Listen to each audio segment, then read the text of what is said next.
Hey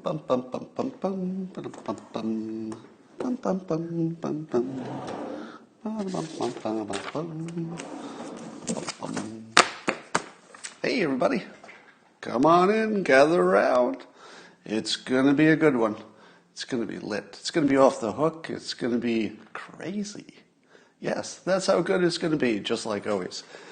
It's called Coffee with Scott Adams, and it features the simultaneous sip. I know that's why you're here. Those of you who are scurrying to get your cup and your mug ready, fill it with your favorite beverage.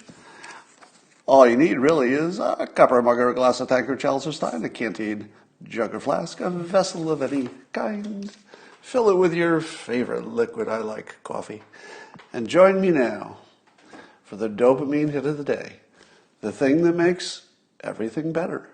It's called the simultaneous sip, and it happens right now. Go.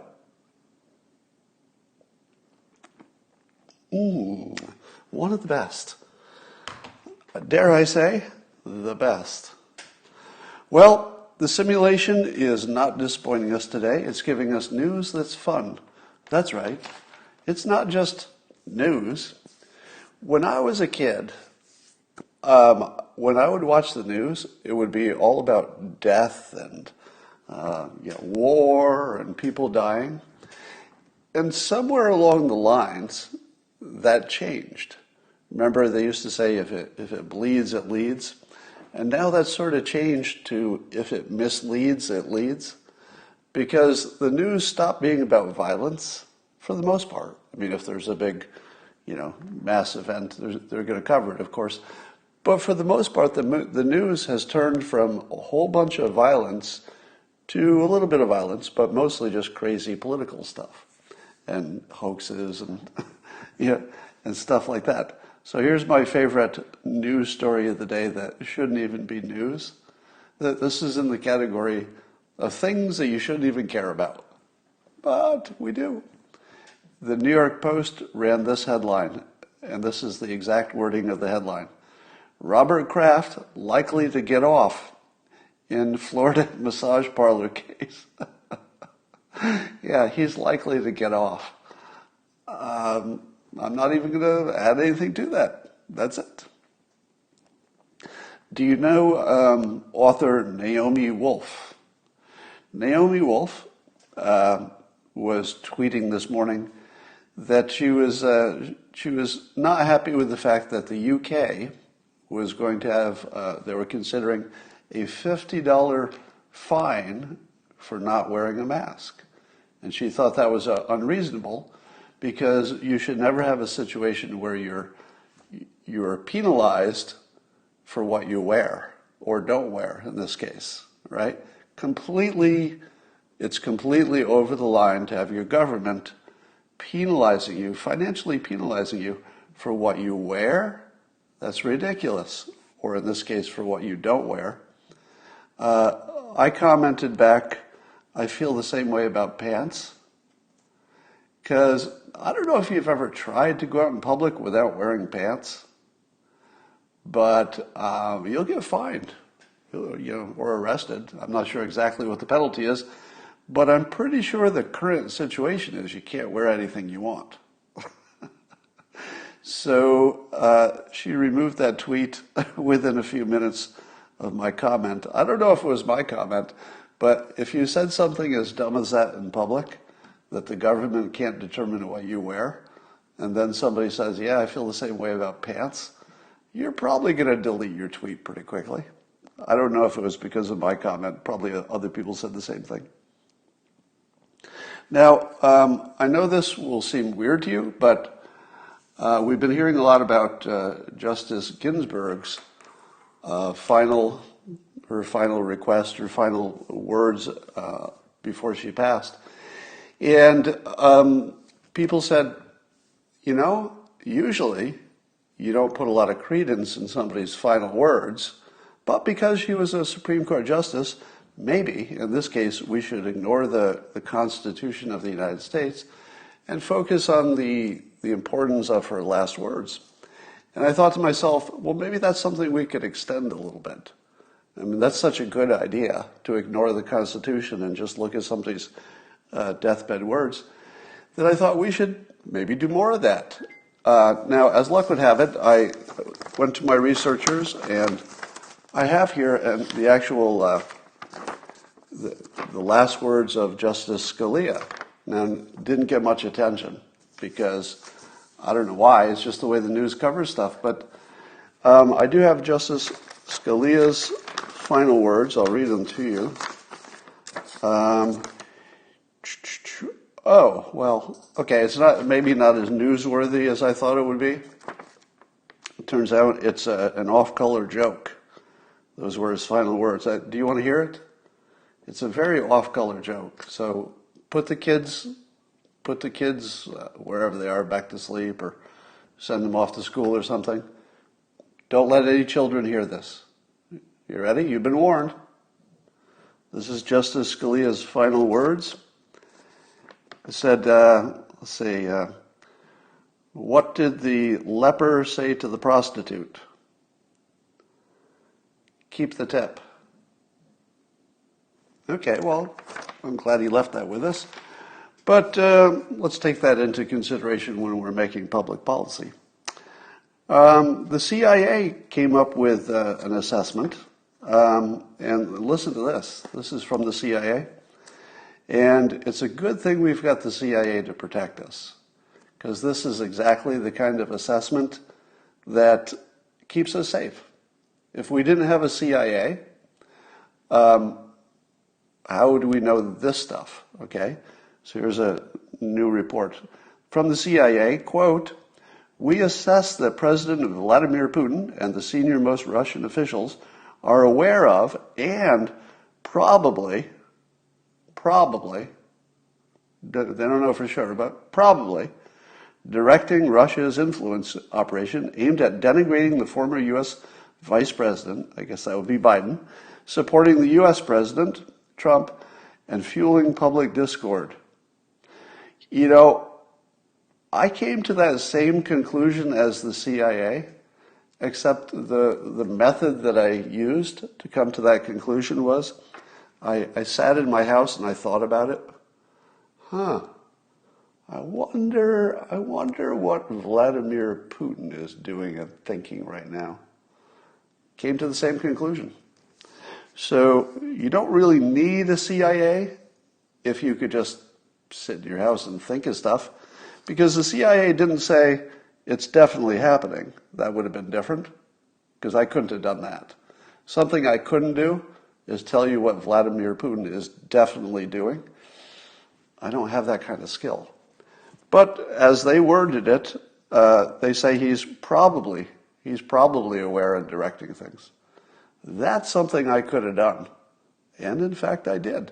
In my house, with no help whatsoever, I sat there and I thought, I think he's probably aware of it, and I don't know, probably directing it a little bit, maybe, or if not him, his senior people, something like that. So there you have it. That's my valuable intelligence offering. I've been asking, as you know, somebody to explain to me how it is that President Trump killed 200,000 people with his bad performance on the coronavirus. And I was looking for a little bit of specificity. You know, can you tell me exactly what he did that killed people? How did that happen? And some people helpfully chimed in this case, Pat East, said, and here's his list of how the president killed 200,000 people. Number one, he still doesn't wear a mask. That's right. President Trump doesn't wear a mask, and therefore, logically, 200,000 people died. Now, you might say to yourself, I'm not seeing the connecting tissue here. Are you telling me that as a role model, he encouraged people to wear fewer masks? And I guess that's what the point is, right? But I ask you this. At what point did you tell yourself that President Trump was your role model? Was there any point that you said to yourself, you know, I've been watching this guy for a while, and I feel like I need to model my life more similar to President Trump, because I like him as a president, and therefore, logically, I should sort of copy him in all things he does, personally and professionally. You all thought that, right? Come on, you're Trump supporters. Be honest. You don't need to lie to me. You know that you looked at President Trump and you said to yourself, there's a bunch of stuff I'm going to copy. I like everything he does. Now, I know some of you are going to lie, and you're going to say, no, I like him because of his lowering taxes or something about Supreme Court picks and stuff like that, crazy stuff. But I know the real thing you like about him is that you'd like to model your life after all of his personal choices, because they're so strong and they fit your life so well. So when you saw the president, who had the benefit of testing each and every person who came within his contact, testing them for coronavirus, you said to yourself, that's just like my situation. I also test everybody who comes within 100 yards of me, because I have a full medical department in my house, just like the White House. And if anybody gets close, I don't wear my mask because I make sure they all get tested and I've got a result before I get near them. So that's just like you, right? Didn't you decide to not wear a mask because the president does? And your life is a lot like his. Very similar, or it should be. I mean, really, you should model your life after the president. So that's what Democrats think. They think that Republicans looked at the president and said, that situation applies to me. In fact, I don't need to carry firearms or have them in my house. Do you know why? Because my Secret Service has that covered. So one of the reasons I decide to have a gun or not have a gun in my house for personal defense is I look around and say, why would I need a gun? I have my entire fleet of Secret Service people. They have guns. They'll protect me. So I don't need one, right? Didn't you make the same decision? Come on, admit it. A lot of you had guns, and then you saw that President Trump doesn't carry, I think this is true, he doesn't carry a gun with him in the Oval Office. And you said, well, why? Like, I have a gun. I thought it was a good idea for self-defense. But I noticed that the president doesn't. He doesn't carry a gun. I don't think he keeps one in the Oval Office. Why? Well, obviously his situation is the same as yours. He's got the Secret Service to protect him, just like you do. Just like you do. Yeah, it's a fleet. It's called a fleet of Secret Service. It's like a gaggle or a murder of crows. Come on, keep up with me. So that's what Democrats think that Republicans do to make decisions. Then also that the early testing was horrible, and obviously the president is personally responsible for the tests being inadequate. So the first tests that we had they just didn't work. They were technically imperfect. And you have to think that's the president's fault. Because all of the hours that he spends in the lab testing kits and running this test against this other, he does a lot of science on the job.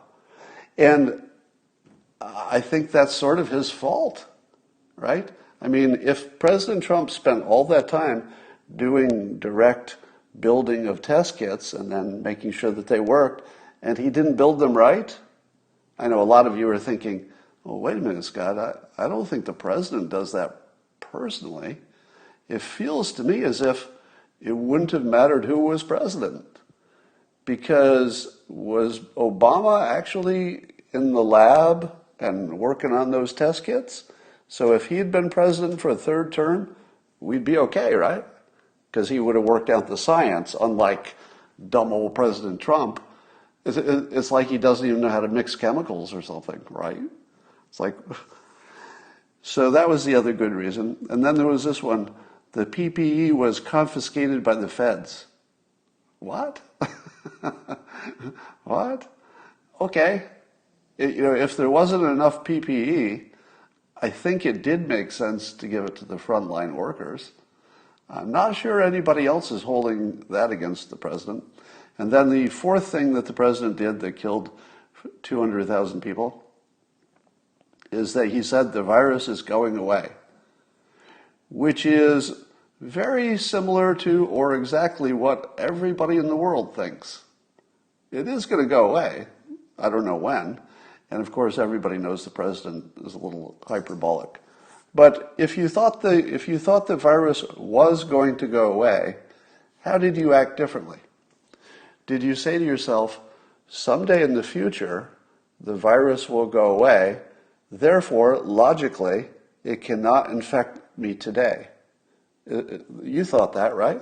You're sitting at home and you said, oh, the president just said that someday in the future, we don't know when, but in the future, the virus will go away. And therefore, since the virus will go away in the future, it poses no risk to me today, so I don't need to wear a mask because it won't exist in the future. So that's the fourth good reason that Pat East gives me on Twitter for why the president killed 200,000 people. He didn't wear a mask, which made everybody who follows him not wear a mask, obviously. He botched those test kits that he made personally. He allowed the PPE to go to the frontline workers, okay? And he thought it would go away in the future, which caused people in the present to think that they couldn't be infected by an active virus. Because that makes sense. So those are the good reasons that are given for why the president killed 200,000 people. You may not know this, but now you will. There's a lawsuit against our favorite meme maker, Carpe Donktum, who got kicked off of Twitter. And you can see it in my Twitter feed, or you could just search for it, Carpe Donktum. And you should donate to that. Because if you haven't noticed the war within the war, a lot of the people who are effective at promoting their side are being picked off in a way we didn't used to do before. It used to be that people would go after the professionals, after the politicians, but now people are going after pundits. People are going after any strong advocate if they can get them anyway. So here's Carpe Donktum, not some rich guy, right? He doesn't have resources, unlimited resources, and he gets sued for a meme in which two little toddlers were shown, and the parents of the toddlers are suing him. Why? I mean, what possible harm could have happened because two toddlers that nobody recognized? And by the way, the video he used was something that was already public. He just used it in a different context to make it look different. But it was obviously a joke. Anybody who saw it knew it was a joke and had nothing to do with the two little kids in it. It wasn't accusing them or anything or blaming them because they were toddlers, right? So nobody could possibly make any kind of judgment about the kids. And again, it was already public video, so it's not like they were being seen for the first time. So this is just more of the badness of people trying to take chess pieces off the board simply because he's a supporter of President Trump. He gets sued. Now, do you think that the lawsuit, the purpose of it, is to win? Do you think those parents have anything to win? Right? What are they going to win? Are they going to get all of his money that doesn't exist? Right? All of his wealth or something that doesn't exist? All it does is punish him. It is nothing but a way to take a piece off the board and punish him away from politics. So if you can donate to his legal defense fund, you would be doing a good thing for the world, I think. So there's something really interesting happening in the world of batteries. Now that doesn't seem like a sexy topic, except it's going to change the whole frickin' world. There's something about ready to happen, and when I say about, it could be within the next 2 years, but you could see some things really soon. The first one is that Tesla is talking about something they call Battery Day. battery day, apparently, if I understand it right, is the theoretical day at which buying a car with a battery will just be less expensive than a car with gasoline. And once it becomes more economical to have a battery instead of gasoline, then everything changes quickly. Things are changing, but that's when it changes really quickly. Because nobody's going to want a gas-powered car. Not nobody, but you know what I mean. A lot of people are just going to say, oh, well, I'll take the one that costs less if that's electric. Why wouldn't I? Lots of advantages. So I guess Musk said that might be 2 years away, and that might have to do with how long it takes to build production and create enough batteries. And apparently Tesla is at least teasing that they might start making their own batteries instead of buying all of them, or buying, I don't know, most or all of them from other places. So that's big. Now, if you didn't know this, the improvement in batteries is very similar to the improvement in microchips. You know how microchips just get better and better and better? And you say to yourself, well, when is this going to stop? When do microchips stop getting faster? And the answer is, I don't know, but they just keep going. They just keep getting faster. Batteries are doing the same thing, but I think it's a slower rate, so you don't see it as much, it's not as flashy. It's not like it's doubling every year. But it's very consistently getting better every year, and quite substantially, to the point where everything will change. The feasibility of all kinds of things changes if you can store energy economically. There is apparently another startup called QuantumScape, and they're talking about an IPO, but they won't reveal the details of their technology, but they claim to have some kind of battery breakthrough that would even leapfrog where Tesla is now. And where Tesla is now is pretty darn impressive. But if this is true, and we have reason to believe maybe it's not as true as it could be, because they're not being forthcoming with their details. But if it's true, I mean, it's $1 billion plus enterprise, and they say they're going IPO. So if it's a fraud, it's a big one. So it's either pretty important, or it would be a pretty bold fraud if it were a fraud. So I'm guessing it's real. The other thing that's changing is that the batteries are becoming so good, and we anticipate that they will get better at such a rate that it will be practical to have airplanes that are electric. And there are companies actively working on electric jets. So if you've got electric jets, you've got electric cars that are cheaper, you've got a big part of the solution for maybe something that deals with climate change, for example. Now, of course, you still need something to generate all that electricity, and I'm guessing it's going to be nuclear. But if you add nuclear plus solar plus batteries plus some people are going to want to do some windmills, maybe you should do more nuclear and fewer windmills. But there's also a transition thing. You could do a windmill faster than you can do a nuclear. So I think you're going to see the point where climate change is, at least we feel it's being addressed. If you don't think climate change is a problem, that's separate. But a lot of people do, and I do think that the climate's getting warmer, so it might make a difference. Might make a difference. That's right. So nuclear plus better batteries is just a complete game changer. Complete game changer. But here's the other way it's a game changer. I don't believe we would see as much progress in the Middle East in terms of peace deals with Israel unless all of the oil-producing regions could see that in the long run, oil is going to be less important. If you own a country that produces oil and everybody needs it, and they just have to deal with you, because they need oil, you can be a bad actor. You can be a very bad country as long as you have oil, because people are still going to buy your oil. But what if people don't need your oil? Well, if you're looking at 20 years from now, you're going to say to yourself, we better make friends and quick, because we're going to need to have a different kind of economy. It's going to require more cooperative, win-win deals. We're not going to be able to just strong-arm people and say, hey, you want oil? If you want oil, I guess you got to deal with us. That will be the old way.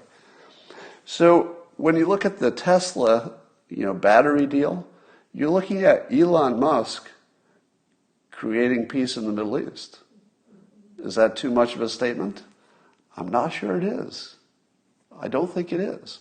I think Elon Musk, through the power of his entrepreneurial will and unnatural ability to get things done, I think Elon Musk is making peace in the Middle East possible. Because I've told you lots of times that people are more influenced by the direction of things and where things are heading than they are by where things are. Because you really care about where you're heading, but you don't think so much about where you are. You just get used to that. And where things are heading, thanks to Elon Musk, probably the biggest influence on where things are heading in terms of batteries, the Middle East has got to get flexible. Recently we saw that Iran said that it would exchange all prisoners with the United States. Now, is that foreshadowing a little bit of flexibility from Iran? I don't know. Maybe not. I mean, historically, they've done prisoner things before and it didn't change their overall behavior. But it could be. It could be. And I was looking at Pompeo was tweeting and announcing that Europe is still selling arms to Iran. And I thought to myself, what? That's one of those things you don't really pay attention to until you get slapped in the face with it. And I thought to myself, who exactly is selling arms to Iran in this day and age? And Pompeo was a little bit vague about who was doing it, but don't you kind of want to know who exactly is selling military-grade stuff to Iran? How in the world does that make sense? Why are we doing business with any country that's selling weapons to Iran? Are we talking about a big country like France? Who the hell is selling weapons to Iran? Now, and Pompeo said it was Europe. He didn't say it was China or Russia. So I got questions about that. But I do suspect that it is possible, because of the direction of where oil is going, that Iran might actually get flexible. And the administration is sort of surrounding them with allied forces at this point. If Israel and the other countries that are not Iran start being friendly, it's going to be tough to be Iran. Tough to be Iran. I just have to look at this. I won't even tell you what that's about. But so yeah, selling weapons to Iran. Let's get some more information about that, because this is one of those things that just needs a little sunlight, doesn't it? Somebody's asking about Turkey. I don't know. Let's find out, because we should be putting a lot of pressure on any European country. Like, why would we defend a European country that's selling arms to Iran? Are we part of NATO with some country that's selling arms to Iran? Let's find out what that's all about. All right. It's been 84 days since Joe Biden promised to release his potential Supreme Court nominees. Why do you think it is that Joe Biden does not want to release his list of potential Supreme Court nominees? Well, I have a suggestion. The suggestion might be that in the conservative world, people largely agree what a good judge looks like, or a good Supreme Court justice. They know what that looks like. So I think conservatives could be, you could rely on them to like the same group of people. But I don't know if that's true for the Democrats anymore. It could be that the Democrats have now split into the reasonable moderates and the more extreme ones. And it could be that there's no such thing as a list that Joe Biden could put out that wouldn't drive his own base apart. It's possible he can't put that list out because it would reveal that the Democrats are not unified, and it would give them a reason to hate each other. I guess the U.S. military is going to cut in half, once again, its troops in Iraq. How many times does President Trump have to do something that the military says shouldn't be done or couldn't be done, and it works out fine? How many examples have we seen now where Trump and the military have disagreed and Trump turns out to be right? A lot? All of them? Doesn't it look to you like Trump is right on military stuff a lot? And could it be because Trump is right that the generals are dopes and we just didn't know it? Or could it be that the military-industrial complex makes the generals act dumb? They're not dumb, but they act dumb because they're beholden to other interests. Is that possible? Well, Eisenhower said it was a fact. Nobody said it wasn't a fact. From the day that Eisenhower did his, military-industrial speech where he said, hey, watch out for the military and industry, trying to influence the government, they have too much power. Nobody from that day to today has said that's not real. Nobody has ever said, nope, there's no such thing as a military-industrial complex. And here we are, and you have Trump basically saying that the generals are effectively not on your side. Is he wrong? Well, if Eisenhower was right, so is Trump. He just says it differently. Eisenhower says, watch out for the military-industrial complex. It's real. Trump says the generals are dopes. It's kind of the same thing. Because I don't think they're dopes in the sense that they're actually not smart. Nobody would make that claim. These are very, very smart people. But if they don't make the right decisions, and they consistently don't make the right decisions, you got to kind of look at Eisenhower, don't you? And say, well, why is that? Is it because they all get lucrative jobs later? Is it because of who they hang out with and how they're influenced? I don't know.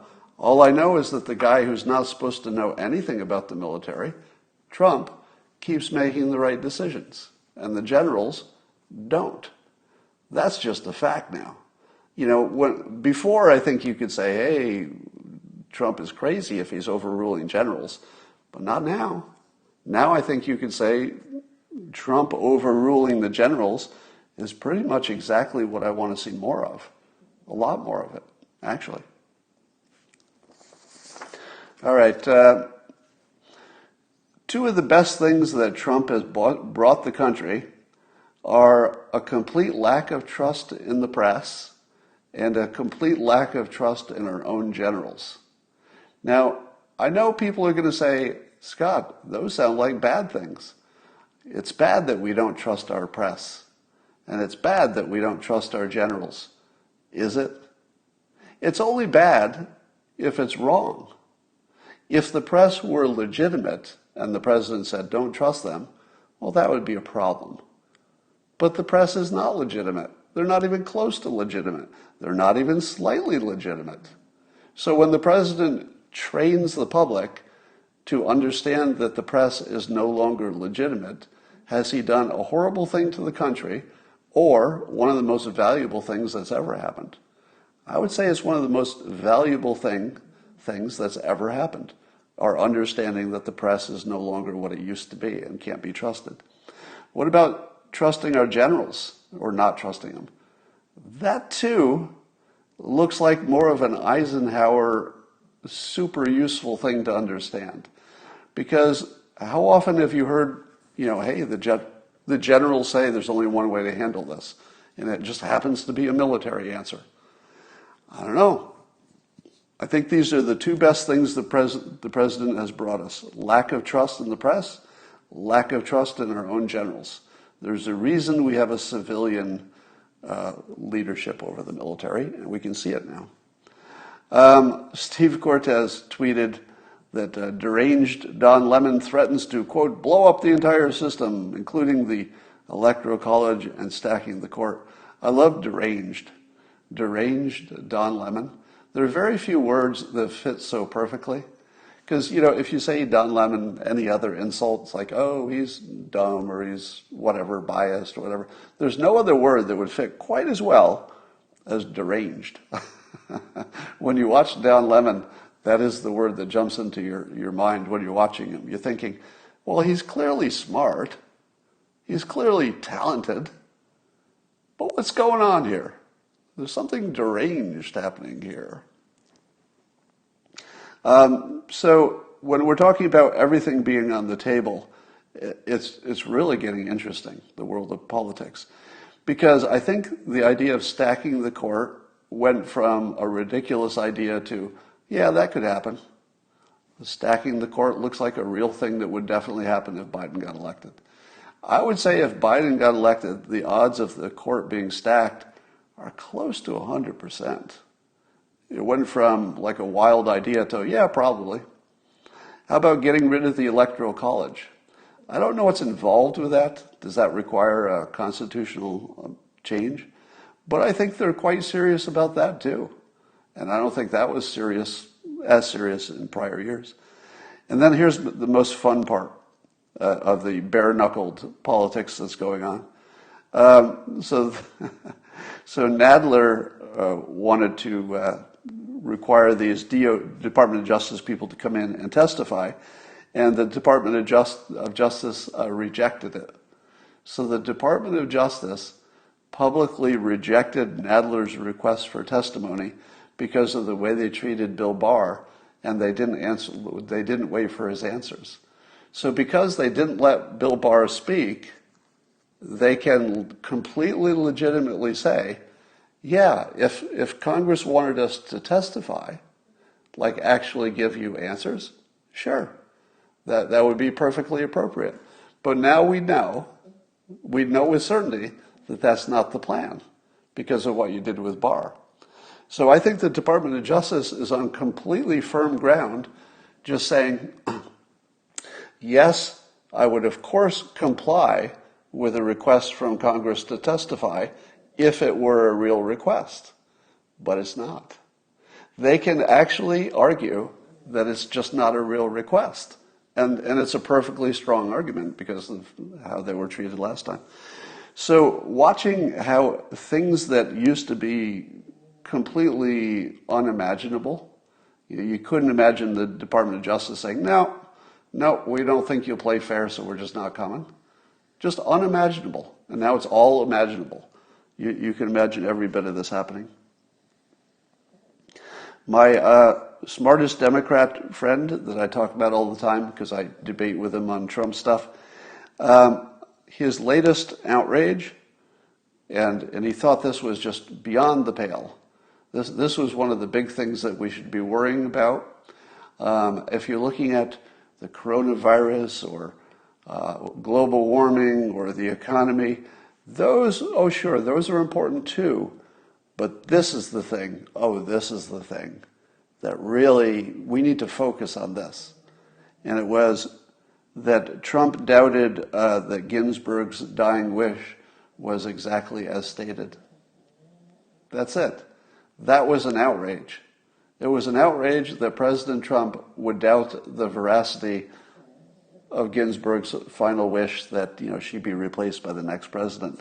Now, first of all, every one of you doubted that. Every one of you, the moment you heard the words of her, her final deathbed request, the moment you heard it, be honest, you said to yourself, I'm not so sure. Maybe. It could be. I'm not saying it didn't happen, but I'm a little bit skeptical that it's a little bit too much on the nose, if you know what I mean. And anyway, the reason I point this out is that if you start with what are the most important things that you hate Trump for if you're a Trump hater, and you debunk them, you end up down with little stuff like this. Well, but what about that tweet? How about that? What about that tweet? That's it. I mean, that really reveals that what's going on is like an emotional response to the president. It has nothing to do with his policies, has nothing to do with what he does or doesn't do, has nothing to do with his priorities. They just don't like this guy. And it comes out in a lot of different ways. All right. Well, what else is going on? Did you see that Joel Pollack pointed out in a tweet that Biden was wearing his mask for a Zoom interview? That's right. He was all alone on a Zoom call, and he wore his mask the entire time. Now, what's that mean? Does it mean he's trying to be a good role model? So, thanks to Joe Biden, would you be more likely to wear your mask during a Zoom call because he did? Because that's how it works, right? You see somebody like Biden or Trump, depending on who you imagine is your role model, and then you sort of copy them. That's what I've been told. So would we not expect to see lots of Democrats wearing a face mask all alone on a Zoom call? Right? So, but let me suggest there might be at least one other reason he might wear a mask all by himself on a Zoom call. Did you see his little speech yesterday? He looked so sick and weak when he went up to give his speech yesterday live, not the Zoom call, but when he gave I guess there must have been a few people there. He seemed very sickly and weak, but he also coughed, and he also wore his mask, although he was quite a ways away from the people he was talking to. Now, you know the simulation has the obvious trick waiting. If you were a bad script writer and you were going to write, all right, what happens next in this movie that we're watching called Life, of course you would give Biden coronavirus. Is there any doubt that if you were the writer of this simulation, you would give Biden coronavirus? Now, as a human being, I hope he does not get it. All right? I don't want anybody to get the coronavirus. I would not be happy if Joe Biden gets the coronavirus because he would be seriously at risk. He would be more at risk than the average person because of age. So let me be clear, there would be nothing funny about this. If somebody his age gets the coronavirus, that is deadly serious. Doesn't matter who it is. All right? So we're going to take that seriously. But you know the simulation wants to give him coronavirus because it's just the way the story works best. You know, tragic as it would be. It would be the way to get Kamala in there gracefully, etc. But let's hope that doesn't happen. But man, the hints, the hints are incredible. Oh, true story. I was talking to my doctor about some blood pressure meds. So I'm testing some meds for my blood pressure. I'm at that age. It's genetic in my case. My lifestyle is sort of perfectly suited for not getting high blood pressure. But it's genetic, so, caught up to me. And one of the choices for blood pressure meds is there's one of them that works really well, but has a weird side effect, which is it can give you a dry cough. And my doctor's explaining, so, well, there's this one that does this, and there's this one, but the downside is it'll give you a dry cough. And I was like, stop. Let's never talk about that one again. Because if there ever was a time to not take a medicine that gives you a dry cough, it would be right now. Because I would rather die of a heart attack than walk around in public with a dry cough during the coronavirus pandemic. I don't need that. So give me anything else that doesn't cause a dry cough. So it could be that, Biden is on some meds that give him a dry cough, or it was just an ordinary cough. But certainly makes us look.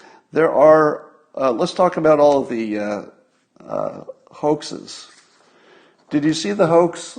I'll call it a hoax. It's fake news, let's call it. There was a report that the Nashville mayor's office was trying to keep a secret that the opening of the bars did not cause much extra infection. It turns out that was never true, that this was public knowledge, and the story as reported, I think Fox News reported it a few times, just wasn't true. Now, a lot of people sent me that story and said, Scott, look at this. Nashville is hiding the fact that opening the bars didn't make any difference to infection, or very little difference. And I saw that and I said to myself, I'm going to wait. I'm going to wait on this. Do you know why? Because it didn't look real to me. Do you know why it didn't look real? It was lacking context, and it was a little bit too on the nose. If you see those two things, hey, I don't see the full context, and it's a little too perfect, you should wait. So I'm going to pat myself on the back, because the moment I saw that story, I said, I don't know if I trust that one. That's got those two tells. Not enough context, and it's a little too perfect. So I waited, and sure enough, it turned out not to be true. Because that information had already been public, I guess. So I bet it was withdrawn by the local news group that put it out. All right, here's two more Biden hoaxes. Did you see the video in which Biden appeared to forget the words of the Pledge of Allegiance? Did you see that on Twitter? A lot of people were tweeting around. It looked like Biden started the Pledge of Allegiance and then forgot the words and then changed the subject. That was just fake news, just a hoax. What you thought happened didn't happen. He was talking about the first few words of the Pledge of Allegiance, but that's all he was doing. He was just talking about the first words of the Pledge of Allegiance, and then he made a point about that. That's it. He never forgot the words to the Pledge of Allegiance. It just didn't happen. It's the same way they make fake news about President Trump. You just truncate the news so that you can't tell what the context was. And then there was then the other fake news. This one is still going around, by the way. Most of you think this is real. This is obvious fake news. He was doing an interview with a Telemundo guy, so he's in the room. Telemundo guy is here. But Biden apparently was reading what people thought was his answers to the questions off a teleprompter. And in fact, he gave it away by saying, he said, I lost that last line. So Biden, instead of looking at the interviewer, he's looking to the side and he's answering the question. He goes, I lost that last line. So the fake news, the hoax, is that his answers were on a teleprompter.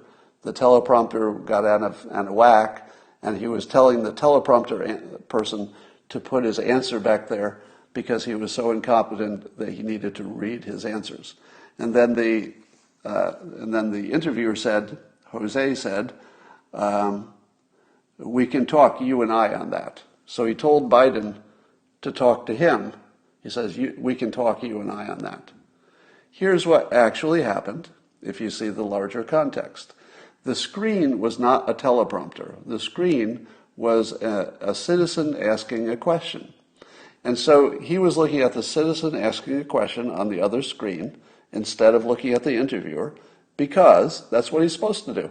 There's somebody on the screen asking him a question. So he looked at it. Okay? That's the first part.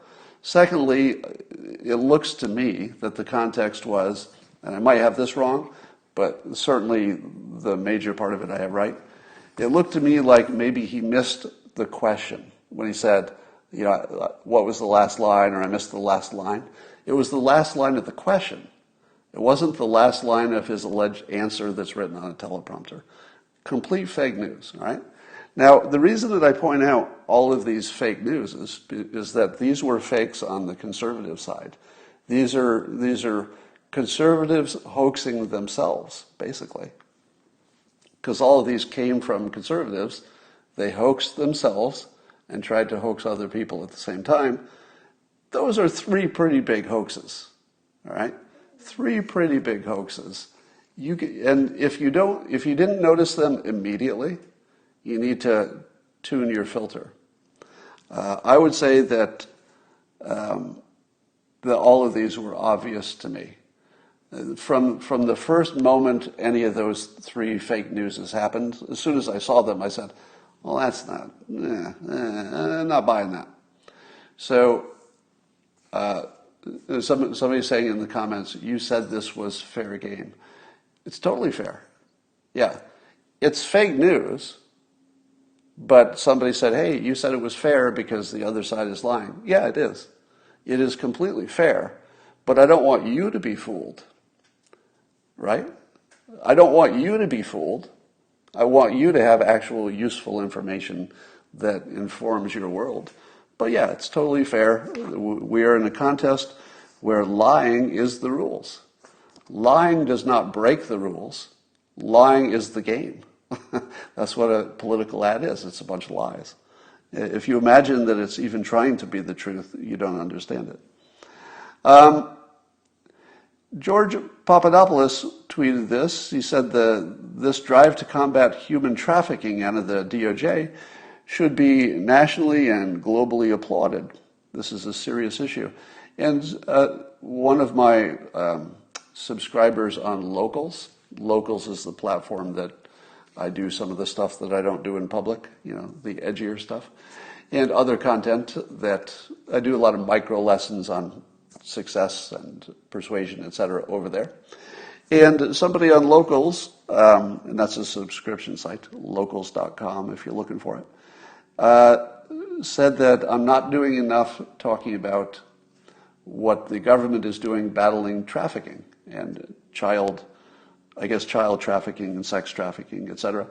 And I agree with that. And if for some reason it's not making as much news as you think it should, as George Papadopoulos points out.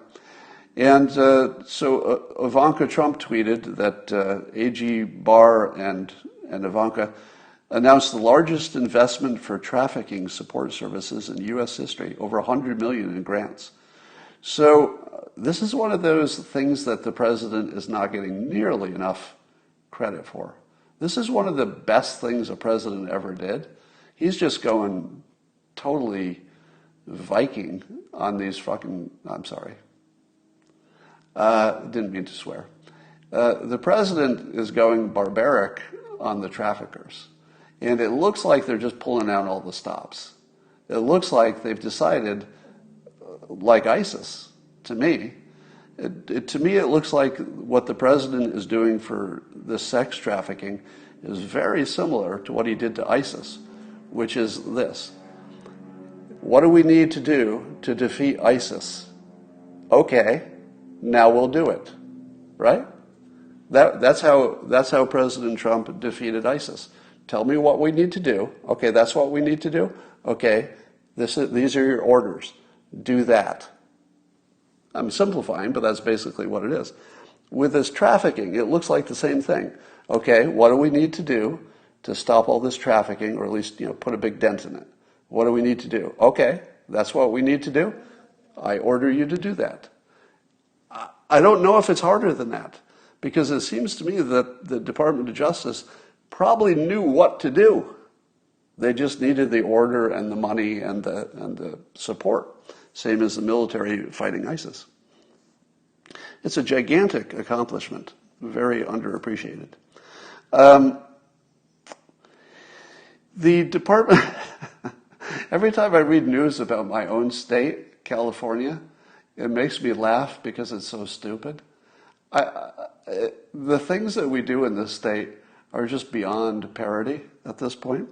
So you know that the president said he would maybe reduce federal funding for states that were trying to push the 1619 curriculum, the anti-racist curriculum that in fact is racist.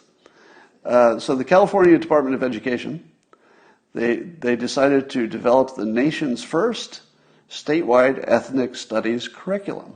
So they're going to make ethnic studies and anti-racism a curriculum. And Governor Newsom is heading it up and blah, blah, blah. And another bill signed by Newsom last month, it would require that all undergraduate students in the California State University system complete an ethnic studies course before graduation. So it will actually be a ethnic studies requirement before graduation. Now, let me suggest a better way to go about this. There's a general principle or rule about the human mind that whatever it is you focus on becomes the most important thing to you. So if the only thing if you talk about and think about is the color red, then everywhere you go, you're going to be noticing the color red, right? If you've noticed that if you're in a crowded room and there's background noise and you can't make out any words, blah, blah, blah, blah, but somebody says your name, Scott, you can make out your name out of this cacophony of indistinct sound. Your name is really clear. And it's because the human brain tunes itself for whatever you tune it to. That didn't make sense. But you can tune your brain to focus on whatever you want. By creating a curriculum and having Black Lives Matter being a focus of attention and all this focus on the kneeling, etc., we have created a situation where race is the dominant filter in our environment. Is that good? Is it good that we've put front of mind race? Now, you might think, and I would say that most Democrats would say, yeah, that's good, totally good, because race is such a big thing. It affects everything all the time. It's everything from employment to fairness to healthcare. I mean, there's nothing in our environment that doesn't have a racial component, and it matters. It matters, right? So yes, we should be focusing on race and ethnicity. But what if we didn't? I'll just put this out here as a what if. What if we didn't? What if we took the following approach instead? What if we said the filter that matters is responsibility? That people who take responsibility for their own life as well as their community, that people who take responsibility and do it right, they have a strategy that makes sense for taking responsibility, are all on the same team. And anybody who doesn't take responsibility is on the other team. Suppose, and you could even forget about Democrat or Republican. There's nothing about Democrat or Republican in any of this that is relevant. There are responsible Democrats, there are responsible Republicans, and you know who you are, right? You know who you are. And if you, as a responsible Republican, have a friend who's a responsible Democrat, do you get along? Yeah, you do. You do get along because you're both responsible. That is the dominant thing that keeps people together. Do I think that black people should organize for political power as a group? That black people should be, we're all together. If you're black, you have a common set of problems. So we black people need to stick together, have some political power, get some stuff done. Well, there was a time in our history that made perfect sense. If you looked at the 60s, for example, civil rights, yeah, because if you were black, you were discriminated against just for being black, period. So of course, organizing according to that political group, perfect sense. And it worked. Organizing as a group of black people and getting a lot of support from other people, very successful. Now fast forward to 2020. When you look at the people who are getting stopped by police and they resist arrest and they get murdered, or killed. Let's say not murdered. Let's say killed. Keep it less political. They get killed by police. If you are a successful professional black person in the United States, do you want to say, I'm going to throw in with that guy? Because I've got a lot in common with that criminal who just resisted arrest, has a lengthy record of crime, and got killed by the police. That's the team I want to be on, because we gotta stick together. Me, who has this, a responsible life where I did all the right things, I stayed out of trouble, I worked hard, I made money, I took care of my family. Yeah, I've got a lot in common with that crook who just, got killed by the police. No, you don't. You don't. Do you give me permission to swear? Because there are just some statements that require cursing. Just requires it. Do you mind? If I give you a little warning to, those of you who want to mute it or get somebody out of the room.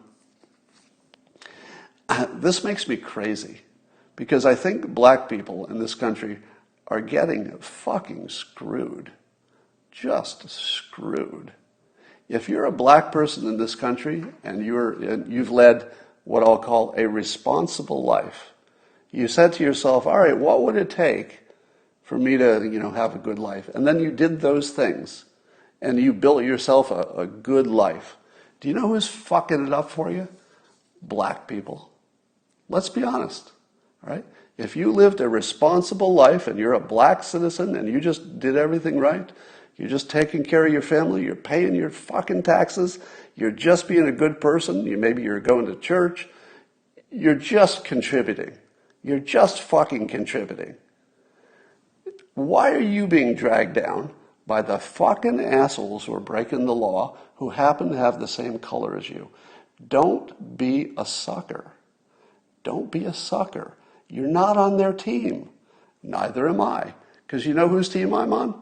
I'm on your team. You're responsible. I don't care what fucking color you are. I don't care how gay you are. I don't care how LGBTQ you are. Don't fucking care. Are you responsible? Are you taking care of yourself or working toward it? That's fine. You don't have to take care of yourself if you're working toward it. You could be a student or whatever. But I'm on the team of responsible people. People who take care of themselves, their family, the people closest to them, and then maybe if they've got a little left over, something for the town, something for the country, something for the world, if you've got a lot left over. But the fact that both white and black people have fucking screwed the black public in this country, I don't know about other countries, but absolutely fucking screwed black people by allowing them, not allowing, but by encouraging, let's say, by encouraging this filter that black people are on the same team. You're not on the same fucking team. And, listen, if you don't want to listen to me on this, listen to Dave Chappelle. He says it the same fucking thing. He just says it in his own words. He says he's rich. He's not on your team. He's not. He will be treated like a rich person.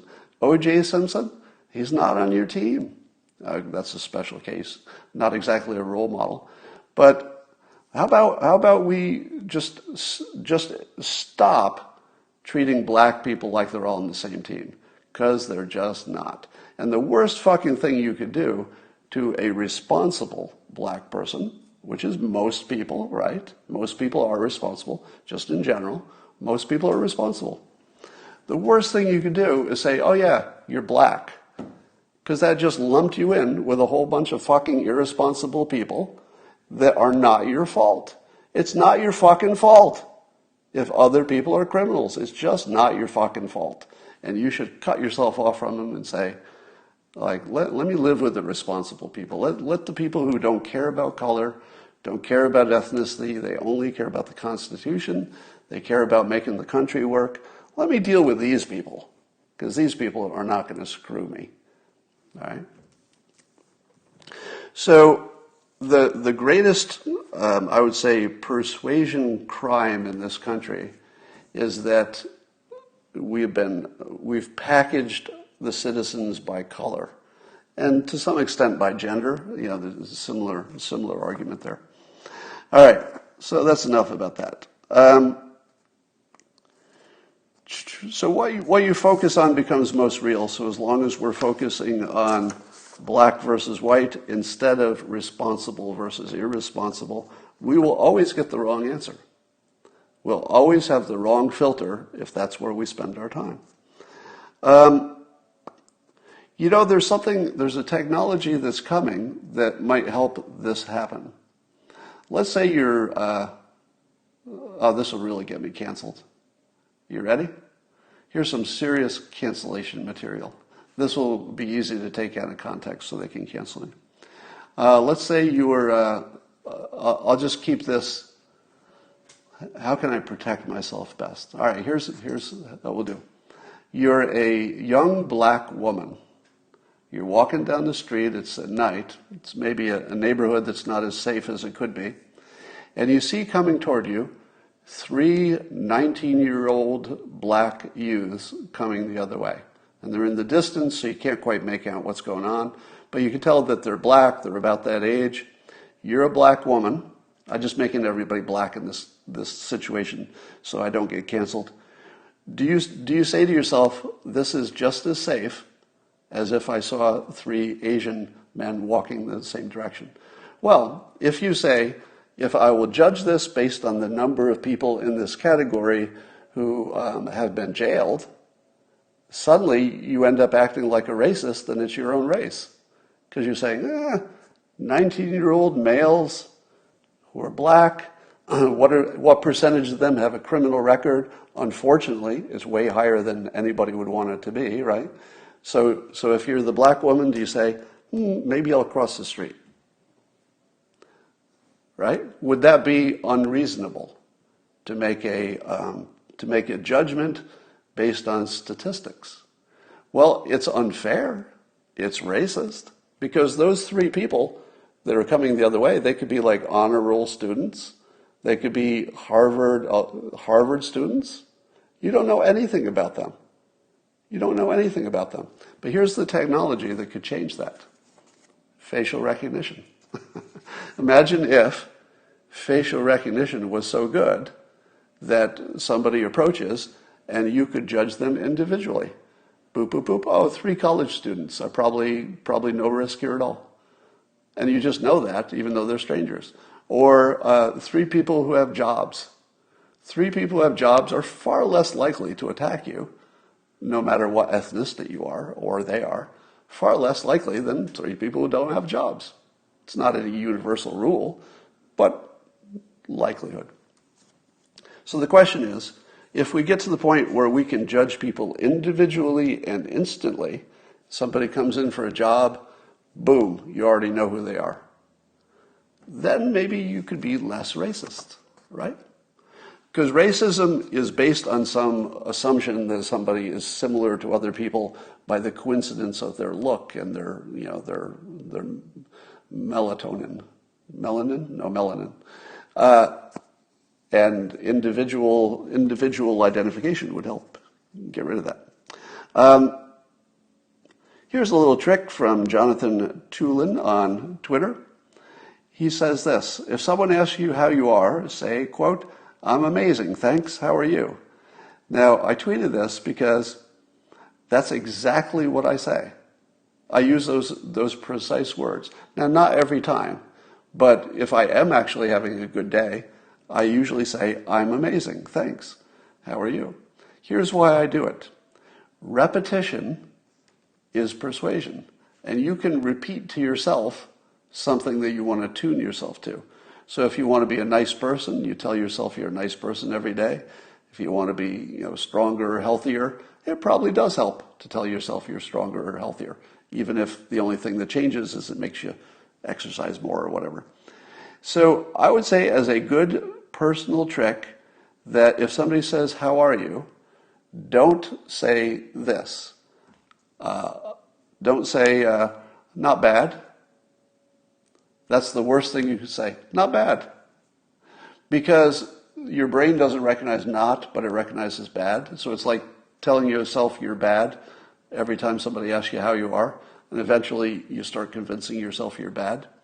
But suppose you said every time somebody asks you, it's an excuse to do an affirmation out loud. I'm amazing. Because I'm amazing isn't just are you well or are you having a good day. That's the beauty of it. It's I'm amazing. Somebody says Charles Duhigg. Did he say that in his book? Because he wrote a book on habits. Charles Duhigg actually spent a day with me when he was writing that book and ended up not putting me in his book. But if it came from his book, it was great. But use that trick. Facebook, according to Josh Kaplan, he was tweeting that Facebook is considering restricting the circulation of content, whatever that means, if the election descends into chaos or violent unrest. Are you comfortable with that? That Facebook is at least teasing, I don't know if they'll actually do it, but they would restrict circulation of content, and they don't say what content, if there's chaos or violence after the election. Now, you could think of a good way that would work. The good way would be if somebody's trying to organize a riot. Wouldn't you be happy if Facebook did not help anybody organize a riot? On the other hand, free speech. On the other hand, what if they say we're organizing a protest, but Facebook thinks it will be a riot? Then do they restrict it? I don't know. How long would it take the people organizing their riots or protests to just move to another platform? Just move to WhatsApp or something else. Probably wouldn't take long. Well, I guess WhatsApp wouldn't work, but some other thing like Signal or something. So I'm a little uneasy with the platforms manipulating public opinion directly, because they're saying that. They're actually, I don't know how to read this any other way. I believe Facebook is, number one, acknowledging that Facebook manipulates public opinion, right? Because if they say they're going to stop allowing certain kinds of speech under this circumstance, they are admitting the things that happen on their platform change the real world, meaning that they influence the world. So that's pretty important. But also the fact that they would use their judgment about what it is that's too important or too dangerous to put on there. This is a tough one, and I'm not even sure which way I go on this, because on one hand, I have mixed Zuckerberg feelings. So on one hand, he probably is legitimately one of the best CEOs in history. All right, even at a young age, he was one of the best CEOs in history. So I have great respect for his talents. I do think he only wants what's best. I don't think he has any bad intentions for anybody. But even so, trusting anybody to decide what we can and cannot see is pretty dangerous stuff. The CDC changed their guidelines. They said it was a draft report, and they pulled it back, where they said that the coronavirus had a bigger risk of airborne transmission, and then they backed that off and said, no, it's not so much the airborne transmission as close contact with people and maybe something about surfaces. Now, when you see stuff like this, what are we supposed to think about trusting experts? You've got Joe Biden out there, brain dead Joe Biden saying, trust the experts. We must listen to the experts. And then the very next news story is about the experts being wrong. So how does Joe Biden, how does he justify his his very strict preference for following the experts? How does he justify that in a context where the news that's swirling around him, even at the same time, is that the experts were wrong about this, the experts were wrong about that, the experts were wrong about that? If you look at President Trump's greatest accomplishments, what do they all have in common? What do they all have in common? The experts said that they wouldn't work, right? Did the experts say that a trade war with China would always be a bad idea? They did. What do they say now? Oh, it looks like it worked, right? Now, it didn't work in terms of we got everything we wanted and we got a good deal, but it certainly moved the ball forward to the point where decoupling makes sense. We know what we can and can't get done. We got as much as we could. But certainly the president was right that pushing China was right, and the experts all disagreed. It was almost universal disagreement by the experts. How about getting the peace deals that the president's gotten so far in the Middle East by pursuing individual peace deals before doing the Palestinian thing? What did the experts say you had to do to get peace in the Middle East? Well, John Kerry was an expert, right? And all of the other experts who agree with Kerry said, no, you got to get the Palestinian thing first, or otherwise nothing else works. All the experts were wrong.